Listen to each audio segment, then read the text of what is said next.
इस वक्त पाकिस्तान में इलेक्शन कमीशन और अदलिया के इख्तियारात पर बहस चल रही है। अदलिया के हवाले से मौजूदा हुकूमत की जानिब से निहायत मनफी इकदाम सामने आ रहे हैं। इसी तरह इलेक्शन के मुतालिक भी आइन और कानून की धज्जियां उड़ाई जा रही हैं। अदलिया, इलेक्शन कमीशन, आइन और पार्लियामेंट समेत तहरीक इंसाफ और PDM जमातें आपस में गुत्तम गुत्ता है। अदालत की जानिब से जिस तरह के रिमार्क सामने आ रहे हैं, इससे मालूम होता है कि इलेक्शन कमीशन इंतखाबात न करवा कर बहुत बड़ा गैर आईनी कदम उठा रहा है, जिसकी रोकथाम वक्त की जरूरत है, क्योंकि मुल्क के दो बड़े सूबे इस वक्त बगैर मुस्तकिल हुकूमत के चल रहे हैं और अब तो आईनी मुद्दत भी पूरी होने लगी। अब भी अगर इंतखाबात नहीं होते तो इससे साफ जाहिर हो रहा है कि PDM जमाते तहरीक इंसाफ की वजह से खौफ में मुब्तला है। एक तरफ इलेक्शन कमीशन ने इंतखाबात मुलतवी करवाने के लिए आर्डर जारी किए हैं, तो दूसरी तरफ तहरीक इंसाफ ने इलेक्शन कमीशन का यह आर्डर चैलेंज किया है और कहा है कि इलेक्शन कमीशन के पास इंतखाबात मुलतवी करवाने का कोई कानूनी और आईनी इख्तियार नहीं है। बर्वक्त साफ और शफाफ इंतखाबात यकीनी बनाना जमहूरी हुकूमत के लिए इंतहाई अहम है। इंतखाबात में ताखीर शहरियों के बुनियादी आईनी हकूक मुतासिर करने के मुतरादिफ इलेक्शन कमीशन दरखास्त में उठाए गए अहम कानूनी और हकाइक पर मबनी सवालात के जवाब दे तहरीक इंसाफ समेत अदालत में जज साहिबान ने भी इलेक्शन कमीशन के गैर आईनी इकदाम पर सख्त रिमार्क्स दिए। अदालत में क्या कुछ कहा गया, इलेक्शन कमीशन का इख्तियार कहां तक चल सकता है, इलेक्शन कमीशन इंतखाबात को मुलतवी कराना चाहता है, क्या वजह है कि लैपटॉप स्कीम के लिए अरबों रुपए मौजूद हैं लेकिन इंतखाबात के लिए नहीं, क्या जज साहिबान अपनी तनख्वाह इलेक्शन के लिए दे रहे हैं। दोस्तों, इस वीडियो में हम आपको इन तमाम सवालों के जवाब देंगे और इसके साथ ही अदालत में इस हवाले से जज साहिबान की गुफ्तगू का हवाल भी बताएंगे। दोस्तों, सुप्रीम कोर्ट में सूबाई आम इंतखाबात मुलतवी किए जाने के खिलाफ पाकिस्तान तहरीक इंसाफ की जानिब से दायर मुकदमे की समाअत हुई। समाअत के आगाज पर चीफ जस्टिस उमर अता बंदियाल ने नए अटार्नी जनरल मंसूर उस्मान का खैर मकदम किया और कहा कि तवक्को है आपसे बेहतरीन मुआवनत मिलेगी, कार्रवाई को लंबा नहीं करना चाहते। सादा सा सवाल है कि इलेक्शन कमीशन तारीख आगे कर सकता है या नहीं। अगर इलेक्शन कमीशन का इख्तियार हुआ तो बात खत्म हो जाएगी, इसका जवाब दें। क्या इलेक्शन कमीशन के पास यह हक है कि वो इलेक्शन मुलतवी कर सके और अगर है तो इसका कानूनी जवाब क्या है। क्या इलेक्शन की जो तारीख दी गई है वो आइन के मुताबिक है। बहुत से सवालात हैं जिनके जवाब आपकी मुआवनत से हम हासिल करना चाहेंगे। अटार्नी जनरल का कहना था कि हम इस दरखास्त के काबिल समाअत होने पर भी सवाल उठा रहे हैं। इन्होंने मामले पर फुल कोर्ट बनाने की इस्तदा की और कहा कि इस मामले पर सुप्रीम कोर्ट के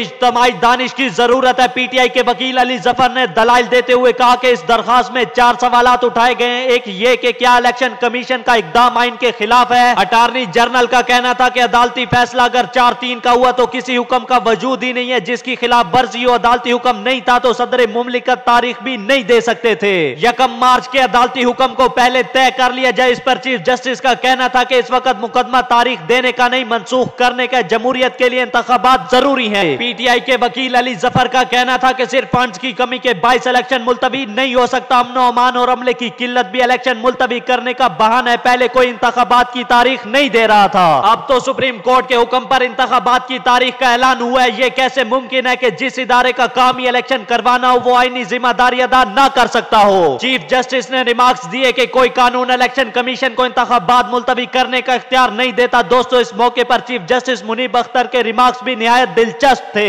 इनका कहना था कि अगर इंतखाबात मुमकिन नहीं थे तो इलेक्शन कमीशन को अदालत से रुजू करना चाहिए था। एक असेंबली शेड्यूल के दौरान दूसरी असेंबली तहलील हो जाए तो एक ही दिन इंतखाबात के लिए रुजू किया जा सकता है। इलेक्शन कमीशन आज खुद ऐसा हुक्म जारी नहीं कर सकता। इलेक्शन कमीशन 6 माह इलेक्शन आगे कर सकता है तो 2 साल भी कर सकेगा। वकील अली जफर ने कहा कि जिस बुनियाद पर इलेक्शन मुलतवी हुए इस तरह तो कभी इलेक्शन नहीं हो सकते। इलेक्शन कमीशन ने कहा कि फंड फराहम नहीं किए गए। इलेक्शन कमीशन ने कभी फंड देने की हिदायत नहीं की थी। इस मौके पर जस्टिस मुनीब अख्तर ने रिमार्क्स दिए कि अखबार में वजीर आजम का बयान पड़ा है। वफाकी हुकूमत कहती है कि फरवरी तक 500 अरब टैक्स जमा किया। हैरत है कि 500 अरब में से 20 अरब नहीं दिए गए। सेक्रेटरी खजाना ने तो कहा है कि इलेक्शन के लिए फंड ना तो अब है ना आगे होंगे। इसका मतलब है कि इलेक्शन तो होंगे ही नहीं। हुकूमत का कोई सेक्रेटरी ऐसा बयान कैसे दे सकता है। टैक्स जमा होकर फेडरल फंड में जाता है। इस पर चीफ जस्टिस का कहना था कि इलेक्शन के लिए पूरे बजट की जरूरत नहीं है। 20 अरब का कट हमारी तनख्वाहों पर लगाया जा सकता है। हुकूमत अखराजात कम करके 20 अरब निकाल सकती है। मुल्क मुआशी बहरान से गुजर रहा है। मुआशी बहरान को नजरअंदाज नहीं किया जा सकता। बहरान से निमटने के लिए कुर्बानी देना होती है। 5% तनख्वाह काटने से इलेक्शन का खर्चा निकल सकता है। तुर्की में जलजले से मुतासरा इलाकों के अलावा हर जगह इलेक्शन हो रहे हैं। PTI के वकील अली जफर का कहना था कि इलेक्शन एक्ट भी कहता है कि जहां मसला हो वहां पोलिंग मनसूख हो सकती है। ऐसा नहीं हो सकता कि पूरा इलेक्शन मुलतवी कर दिया जाए। इस मौके पर चीफ जस्टिस का कहना था कि इमरजेंसी लगाकर ये इलेक्शन मुलतवी किए जा सकते हैं। हमारी दुआ है कि जल्द अज जल्द मुल्क पाकिस्तान में इंतखाबात हो और अल्लाह ताला इमरान खान को दोबारा मुल्क पाकिस्तान का वजीर आजम बनाए ताकि वो मुल्क पाकिस्तान को तरक्की याफ्ता मुमालिक की सब में शामिल कर सके। आमीन।